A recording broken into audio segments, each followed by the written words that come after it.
Hello everyone, मैं हूं sign और आप सभी लोगों का स्वागत है फिजिक्स विद साइन के एक नए वीडियो में। तो आज हम लोग पढ़ने वाले हैं काइनेटिक थ्योरी ऑफ गैस का बहुत ही एक इंपॉर्टेंट टॉपिक जिसको बोलते हैं principle of equipartition of energy. और कोई क्वेश्चन एग्जाम में आए या ना आए, ये एक क्वेश्चन एग्जाम में आता ही आता है। हर एक साल ऑल्टरनेट ईयर में या हर एक साल क्वेश्चन आता है, right the law of equipartition of energy. तो इतना इंपॉर्टेंट है ये टॉपिक और इस टॉपिक को हम लोग डिटेल्स में समझेंगे, डिग्रीज ऑफ फ्रीडम के बारे में समझेंगे। बहुत ही इंटरेस्टिंग आज क्लास होने वाला है, तो मैं आप लोगों को रेकमेंड करूंगा कॉपी और पेन लिख के बैठिए, कोई भी स्क्रीनशॉट मत लीजिए, जो भी होगा कॉपी और पेन में मेरे साथ नोट डाउन कीजिए। मैं जितना जानता हूँ इस टॉपिक के बारे में आप लोगों को मैं कोशिश करूंगा पॉइंट टू पॉइंट आपके दिमाग में घुसाने के लिए, तो मेरे साथ बने रहिए और इस टॉपिक का मजा लीजिए। तो principle of equipartition of energy, इसको समझने से पहले हमें समझना पड़ेगा एक चीज जिसको बोलते हैं डिग्रीज ऑफ फ्रीडम। उसका पहले हमें जानना पड़ेगा, एक टॉपिक है उसके अंदर ही जिसको हम लोग बोलते हैं डिग्री ऑफ फ्रीडम। तो what is degree of freedom? Degree of freedom क्या है? तो बोलेंगे सर डिग्री ऑफ फ्रीडम क्या है? कोई भी पार्टिकल, कोई भी गैस मॉलिक्यूल इस तरफ मूवमेंट कर रहा है, कोई इस तरफ जा रहा है, कोई भी इस तरफ जा रहा है, कोई इस तरफ जा रहा है, कोई इस तरफ जा रहा है, तो इसका तो हमेशा तक पोजीशन सेम नहीं है। इसका पोजीशन अभी इधर है, थोड़ी देर बाद इधर चल गया, थोड़ी देर बाद ये मॉलिक्यूल इधर चल गया, तो पोजीशन कोई ठीक नहीं है। तो डिग्रीज ऑफ फ्रीडम क्या है? The number, minimum number of coordinates required to specify instantaneous position of a gas molecule, of a molecule. मतलब जितना मिनिमम नंबर ऑफ कोऑर्डिनेट्स लगेगा जब एक मॉलिक्यूल रैंडमली मोशन कर रहा है, उसी इंस्टेंट में निकालने के लिए उसको हम लोग बोलते हैं डिग्रीज ऑफ फ्रीडम। तो इसका डेफिनेशन क्या है समझिए, द मिनिमम नंबर ऑफ, अच्छे से समझिए, मैं डेफिनेशन लिख रहा हूं, अच्छे से समझिए। The minimum number of independent coordinates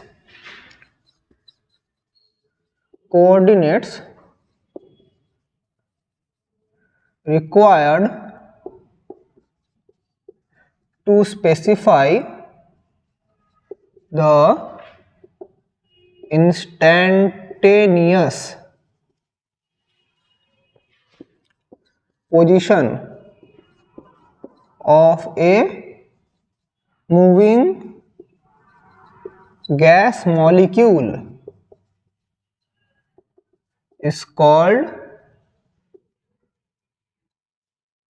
degrees of freedom. यह है इसका डेफिनेशन और इसका फॉर्मूला है F is equals to 3n minus L। यह है डिग्रीज ऑफ फ्रीडम का फॉर्मूला, जहां से n क्या है? n is number of particles, n is number of particles and L is number of constraints. तो अभी आप लोग बोलेंगे sir what is constraint? Number of constraints. इसको बेसिकली बॉन्ड्स भी कह सकते हैं, लेकिन बॉन्ड्स नहीं है, बॉन्ड्स इसका मतलब नहीं है। मतलब देखिए, जैसे कंस्टेंट मतलब कितना साइड में, कितना तरफ एक एटम दूसरे एटम को जोड़ के रखा है, इसको बोलते हैं कांस्टेंट। जैसे ऑक्सीजन मॉलिक्यूल, बॉन्ड्स तो दो है, लेकिन इसका कंस्टेंट कितना है? कंस्टेंट है 1। मतलब एक तरफ कितना ज्वाइनिंग है, कितना आप लोग कंस्टेंट, एक डायरेक्शन में कितना, मतलब एक डायरेक्शन में दूसरा एटम से दूसरा एटम कितना कनेक्शन है? तो कनेक्शन है दो, लेकिन साइड में, एक तो साइड में अगर बोल रहा हूँ, अगर एक ओजोन रहता है, ओजोन का फॉर्मूला क्या है? दिस, तो 3 तो साइड में इसका कनेक्शन है, तो इसका कांस्टेंट क्या हो गया? 3। तो कांस्टेंट के बारे में समझे, कांस्टेंट है कितना डायरेक्शन में इसका कनेक्शन है, उसको बोलते हैं कांस्टेंट। तो हम लोग अभी अलग अलग गैस के लिए, मोनो एटॉमिक, डायटॉमिक, ट्राइएटॉमिक के लिए हम लोग डिग्रीज ऑफ फ्रीडम निकालेंगे। तो डिग्री ऑफ फ्रीडम का कॉन्सेप्ट समझ गए, मिनिमम नंबर ऑफ कोऑर्डिनेट्स, जितना नंबर ऑफ कोऑर्डिनेट्स लगेगा एक किसी भी गैस मॉलिक्यूल का किसी भी इंस्टेंट में उसका पोजीशन पता करने के लिए, उसे को हम लोग बोलते हैं डिग्री ऑफ फ्रीडम। तो हम लोग अभी डिग्री ऑफ फ्रीडम निकालेंगे किसके लिए? सबसे पहले निकालेंगे मोनो एटॉमिक गैस के लिए। तो देख लेते हैं, तो सबसे पहले मोनो एटॉमिक गैस के लिए डिग्रीज ऑफ फ्रीडम क्या है। तो सबसे पहले देख लेते हैं number 1 for mono atomic gas. Mono atomic का एग्जाम्पल क्या है? जेनॉन, आर्गॉन, ये सब क्या है? मोनो एटॉमिक गैस, जो बेसिकली इनर्ट गैस होता है मोनो एटॉमिक गैस। तो मोनो एटॉमिक गैस का हमारा कांस्टेंट कितना होता है? n होता है 3, नंबर ऑफ पार्टिकल्स, सॉरी 3 नहीं, मोनोएटॉमिक में तो नंबर ऑफ पार्टिकल्स 1, एक ही तो एटम है, तो monoatomic number of particles 1, constant क्या है, कांस्टेंट 0, किसी भी तरफ कोई भी बॉन्ड नहीं अकेला रहता है, तो इसका डिग्रीज ऑफ फ्रीडम क्या होगा 3n माइनस एल, तो 3 हो जाएगा, तो मतलब 3 माइनस 0, तो यहाँ से मोनोएटॉमिक का डिग्रीज ऑफ फ्रीडम आ गया 3, मोनोएटॉमिक का डिग्रीज ऑफ फ्रीडम आ गया 3। फॉर डाईएटॉमिक गैस के लिए, और डाईएटॉमिक गैस के लिए इसका एग्जांपल क्या है, डाईएटॉमिक गैस, डाईएटॉमिक गैस जैसे कि आप लोग का ऑक्सीजन हो गया डाईएटॉमिक गैस, और आप लोग का हाइड्रोजन हो गया डाईएटॉमिक गैस, और भी बहुत सारे डाईएटॉमिक गैस, नाइट्रोजन हो गया डाईएटॉमिक गैस।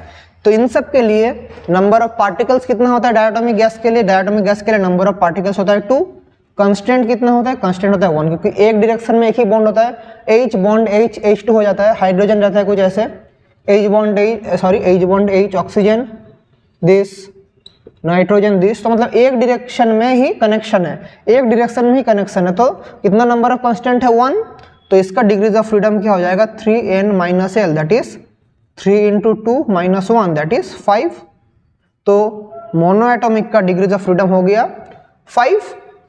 तो मोनोएटॉमिक डाईएटॉमिक हो गया। अभी हम लोग किसके लिए करेंगे, ट्राईएटॉमिक के लिए। तो नंबर 3 फॉर ट्राईएटॉमिक, लेकिन ट्राईएटॉमिक दो तरह का होता है, एक लीनियर एक होता है नॉन लीनियर, तो दोनों के लिए हम लोग देखेंगे। लीनियर मतलब एक पैरेलल लाइन में रहेगा, मतलब एक स्ट्रेट लाइन में रहेगा तो उसको बोलते हैं लीनियर, और अगर स्ट्रेट लाइन में नहीं रहेगा उसको बोलते हैं नॉन लीनियर, तो दोनों को हम लोग समझेंगे। तो सबसे पहले हम लोग कर लेते हैं for non linear triatomic gas, for non linear triatomic gas. Non linear triatomic gas मतलब क्या है बच्चों, इसका एग्जांपल है, नॉन लीनियर ट्राईएटॉमिक गैस का एग्जांपल क्या है, जैसे वाटर वेपर H2O, और क्या है ओजोन, ये सब है non linear triatomic gas.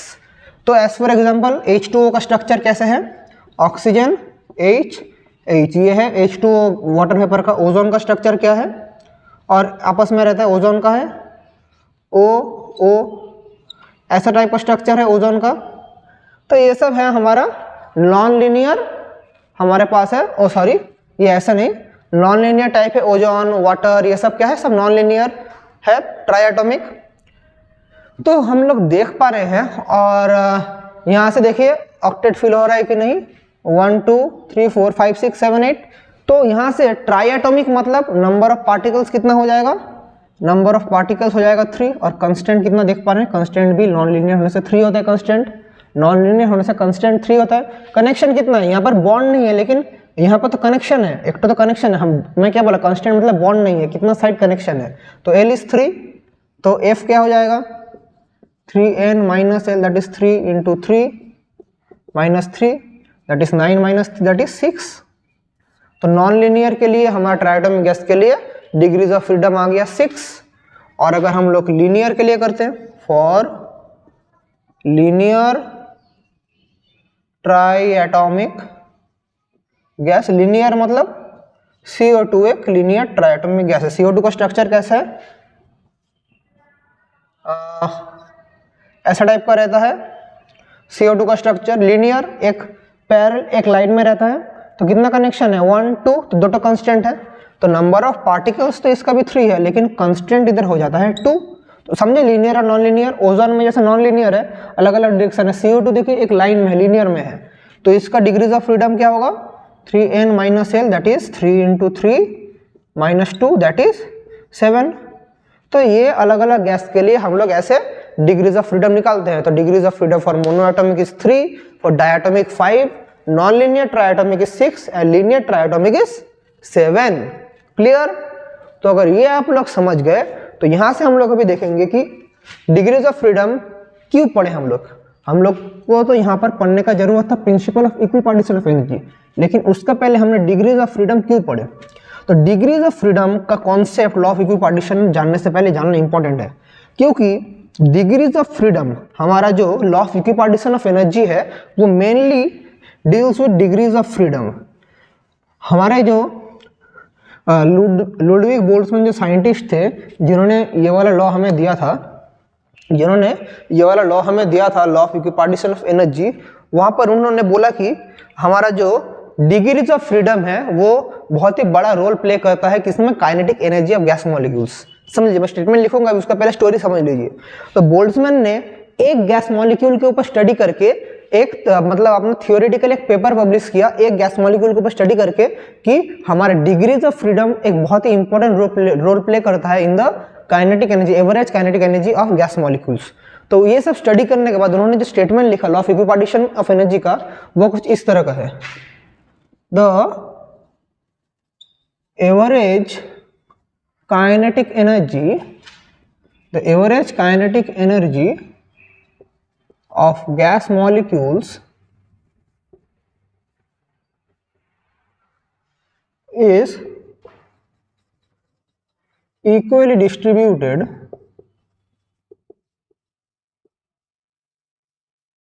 among the degrees of freedom, equally distributed among the degrees of freedom। ये था, उन्होंने पहले बोला था इक्वली डिस्ट्रीब्यूटेड रहता डिग्रीज ऑफ फ्रीडम में, अभी भी खत्म नहीं हुआ।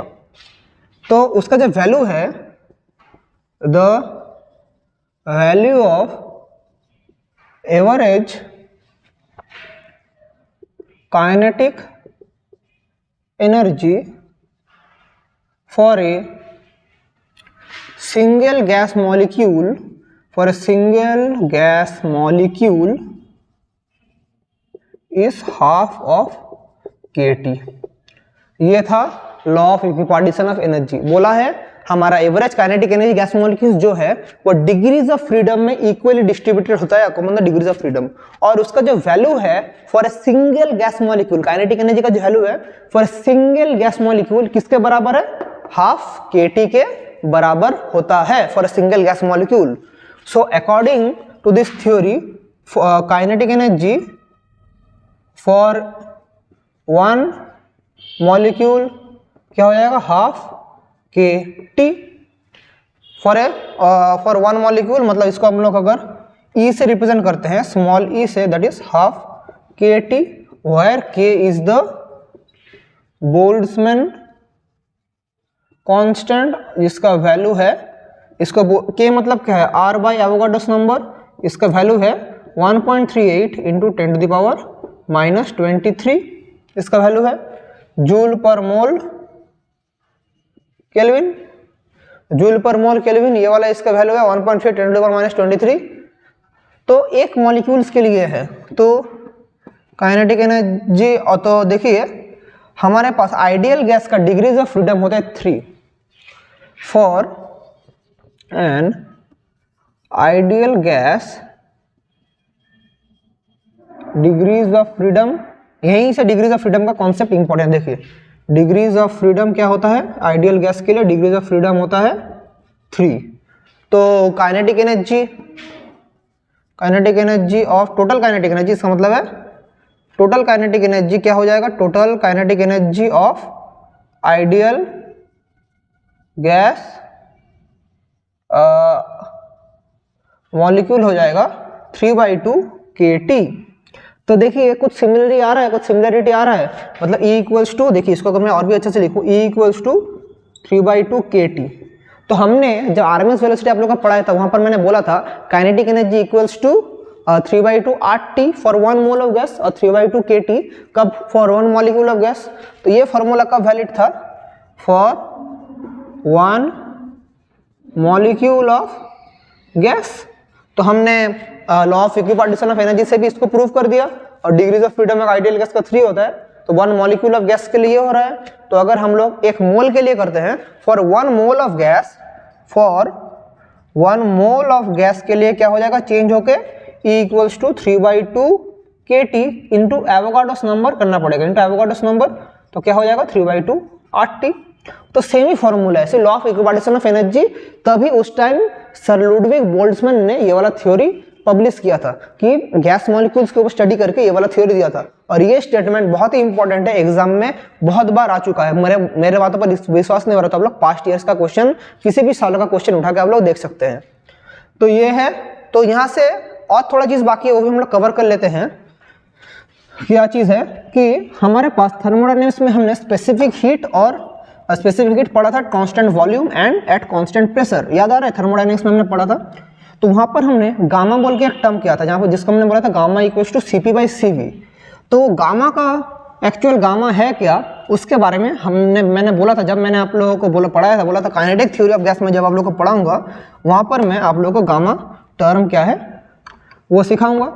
तो आज वो दिन है जब हम लोग वो सीखेंगे कि क्या चीज़ है। तो हमें क्या पता है कि Cp क्या पता है? Cp is specific heat at constant pressure, Cv is specific heat at constant volume. हमें तो ये पता है Cv equals to specific heat at constant volume and Cp is specific heat at constant pressure.